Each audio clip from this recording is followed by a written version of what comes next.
Welcome back to my channel. I do apologize for if the camera's off. I have low vision for those who don't know. But don't forget to subscribe. It's from my awesome content channel. I do songwriting, history lesson, automotive repair, too many different things. So blow your mind what I can do at low vision. And don't forget to hit subscribe. It's from my awesome content channel. Now to today's video.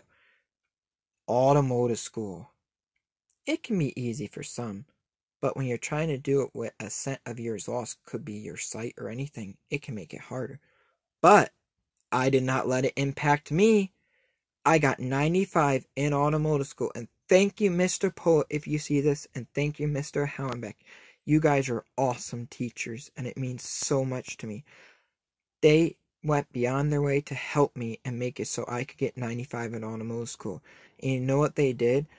They went and they got a Braille printer, you all, and they printed everything in Braille for me to read that the other students read in paper as notes. Because not all of automotive class is hands-on experience. Some of it is reading and all that kind of stuff. So I had to read it in Braille. But then I said, Mr. Helmbeck, could I bring my thing? It enlarges stuff. It was called the Prism. Not the car Prism. It's a thing for the blind. It's like a CCTV, but it was a brand of it. And it enlarges it so I can read it. And he said, sure, Joe, you can bring it and leave it here. And that's what I ended up doing. So I could read it that way too. So that I could choose Braille or print, whatever I preferred that day. And then he got me a talking tire gauge. And do you know there's an app you can download on your Androids and your iPhones? And it's an app, sorry. And you plug the engine light to it and it goes Bluetooth to your phone. But if your phone has talkback, it will read the engine light code to you and you can do a diagnosis. It will tell you exactly where it is through the internet and Wi-Fi. And it helps someone visually impaired so they can still read the engine light code and see what's going on. And they have talk and tape measures. They have so many accessible tools to help visually impaired or blind people work on cars. I know a couple blind mechanics myself. And the reason I got into auto mechanics is not because I'm blind. I just wanted to do it. It's a couple reasons. One, I was tired of seeing my friends and my mom and everybody taken advantage of by crooked mechanics. I didn't like seeing people getting big bills, high bills, like they pay a lot for getting their car repaired. So I said, I know I can do this. I already learned a little bit of automotive from my uncle before I went to Votech, and that's what taught me a little bit. And then my one friend Bob taught me a little bit. So then when I went to Votech, I knew a little bit. I knew how to do an oil change. I knew how to do circuiting belt. Before that, I knew how to change a tire. I knew how to do that, but not much more.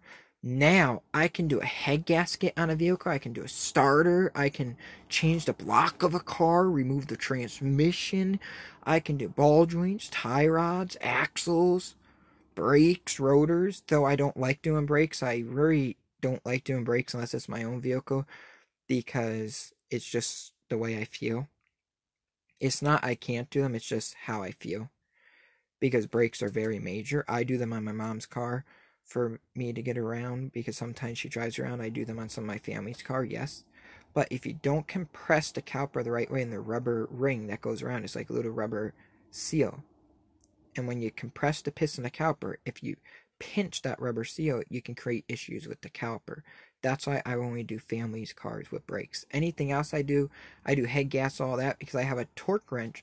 But I have different torque wrenches that sit on different shafts that are set for different torques. So when I look up the torque of the vehicle, I know what wrench to use. And sometimes I'll ask someone, hey, what's the torque of this?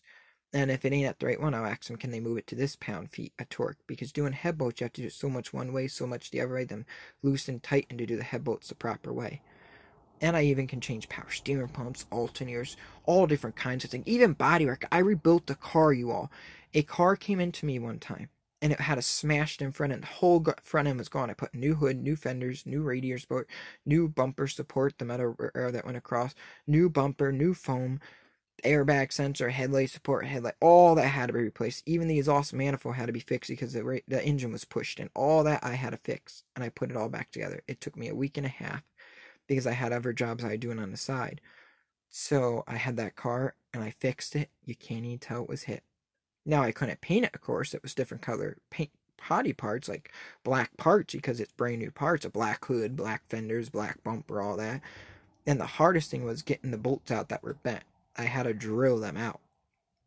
And you're going to say, how do you do that being legally blind? Well, I learned all that stuff. And I'm here to tell you, if I got 95 in automotive school and I can do this successfully and I can work on a car and repair it, if you have a disability, go for your goals.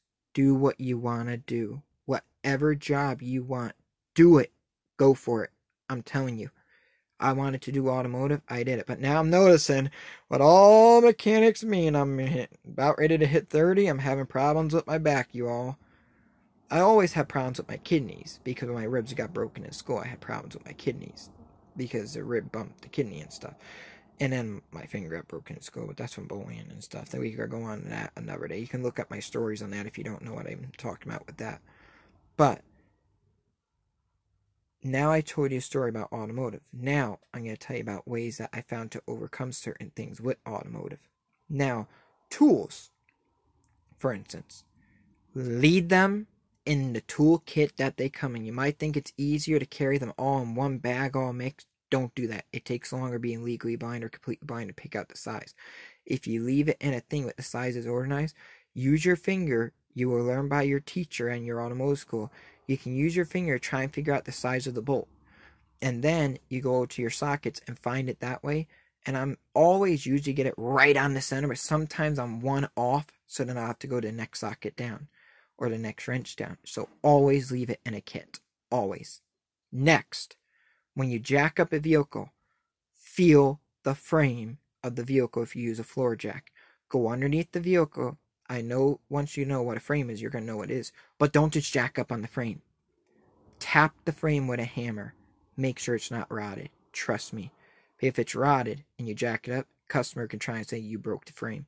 Now, if the frame starts to make a crack sound or moves from the hammer dent, you can go and call the customer and, hey, I need to talk to you. Your frame's rotted and this ain't safe to jack up. And I don't want to work on this. Always make sure safety and double check things at the end. When you tighten up the tire, for instance, double check it. Make sure you tightened it again, just to be safe. And tighten a tire at a star pattern, so this way the tire goes on properly. And when you take a tire off, you have to loosen the lug nuts before it's off the ground, but do not take the lug nuts off. And then raise the vehicle and then finish taking the lug nuts off. Now, I will do more automotive lessons and stuff in my next videos, but I'm so proud of myself for doing that with automotive, and I'm so glad I succeeded with automotive school, and I can work on cars now. I'm rebuilding an old Chrysler LeBaron right now, y'all, and I'm rebuilding another car, an old Honda, but the problem with the Honda is you can only do one car at a time. I got an old Chrysler LeBaron convertible with no rust under 100,000 miles, and I'm rebuilding it. I had another LeBaron. This is my second LeBaron. It's the same color, but the other one was an 89 too. But this one is an 89, but this one has a different engine than the other one. And this one has a little bit more issues that I found out. It's a clean body, but it has a vacuum leak, and I'm having trouble finding the vacuum lines for it, and I'm having a little trouble finding the other parts because I original OEM parts, not aftermarket, because it would depreciate the value of this car. And I look forward to seeing you all in the next cool video. Don't forget to subscribe to some awesome content channel and believe in yourself, and that's all you have to do. And I will see you in the next video. Shutter.